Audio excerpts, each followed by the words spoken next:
O'zingizni va farzandingizni tanishtiring. Men Kabulova Saodat, qizim Kabulova E'zoza 1A sinfidagi Sug'diyona Muhiddinovaning qo'llarida ta'lim oladi. Nega aynan katta tanaffus maktabini tanladingiz? Biz xo'jayinim bilan bundan oldin yana 2-3 maktablarga borganmiz. Qizimizni surishtirib, ko'rib, keyin bizga bu yerda ham tavsiya qilishgan. Kelib ko'rganimizda birinchi o'rinda bu yerda bizga muhit juda ham boshqacha. Hamma ota-ona kelganida bu yerda sirazi tushunadi. Men nima deganimni tushunib oladi bu kelganda, kirib kelganda muhit boshqacha edi. Shunda bizani tortgan narsa yana o'ziga bu maktabni sport zali. Sport zalini juda ham chiroyli ta'mirlab qo'yishgan. Hozirgi kunda hamma ota-onalar farzandini sportga sohasiga beryapti, chunki ularning sog'lig'i uchun juda ham foydali. Sport zalini ham juda ham chiroyli qilib qo'yishgan. Masalan, yozda, issiqda, yomg'irda, qorda ota-onalar sovuq joylarda yoki issiq joyda kutib o'tirmaydi. Kutishxonalarini qilib qo'yishgan. Kutishxonalari ham juda ham chiroyli ta'mirlangan.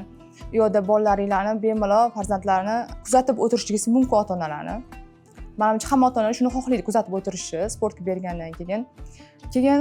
Masalan, ota-onalar farzandini maktabdan olib, uzoq joyga sport joylariga olib borgandan ko'ra, juda ham oldida, yaqin joyda, masalan, ovqatlanib, qorni to'yg'izib bemalol sport zaliga chiqishi mumkin. Keyin yana biz qaraganimizda sport zalidagi trenerlar juda ham kuchli trenerlar. Xo'jayin ma'murlarni surishtirib, anaqa qilganda haqiqatan unaqa trenerlar topish qiyin hozirgi kunda.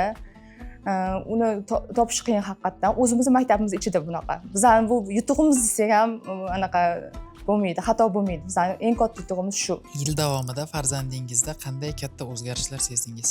Yil davomida meni qiz farzandim keladi, mana. Qizim sal nima deydi, erkaroq.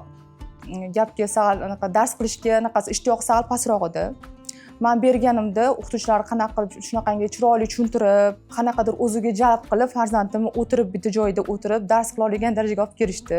Ham uni ingliz tili, arab tili, masalan, arab tilida ham uje o'qish boshlagan. Ingliz tilida ham har bitta tilga uje qiziqyapti. Bola kelganida unchalik qiziqmasdi bunaqalarga. Hozir qiziqib, hamma darslarni o'zi qiladi.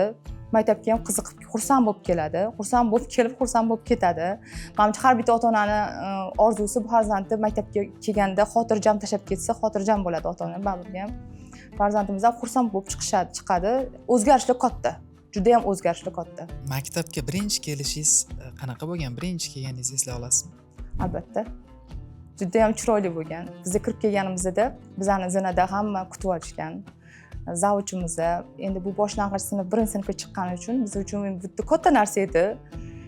Juda ham chiroyli kutib olishgan zavuchimiz, o'sha administrator, o'sha sinf rahbarimiz, Sug'diyona Muhiddinova juda ham chiroyli tarzda kutib olishgan. Farzandim juda ham xursand bo'lib, birinchi kundan ham xursand bo'lib kirib ketgan. Katta tanaffus boshqa maktablardan nimasi bilan ajralib turadi? Muhiti bilan. Muhit boshqacha. Bolani o'qishga qiziqishini qanday oshirish mumkin? Birinchi o'rinda o'ziga ishonchini baland bo'lish kerak bolani o'qishga qiziqishini. Ishonchi past bolalarga, masalan, bular juda ham o'ziga ishonch beradi. Birinchi o'rinda o'quvchilar qiziqtirib, qanaqa yo'l bilan qiziqtirishini bilmayman, lekin meni farzandimda katta o'zgarish bo'lgan. Qiziqib keladi hozir maktabga. O'zi yaxshi ko'rib keladi. Katta tanaffusni boshqalarga ham tavsiya qilasizmi? Albatta. Juda ham ko'p odam so'raydi mendan, qanaqa, nima deb har doim men tavsiya qilaman. Bu yerda oshxonasi ham sifatli, halol, pokiza. Farzandimiz shu yerda xotirjam, shu yerda nima deydi, pokiza ovqat yeyotgani uchun, halol ovqat yeyotgan, biz ham xotirjammiz.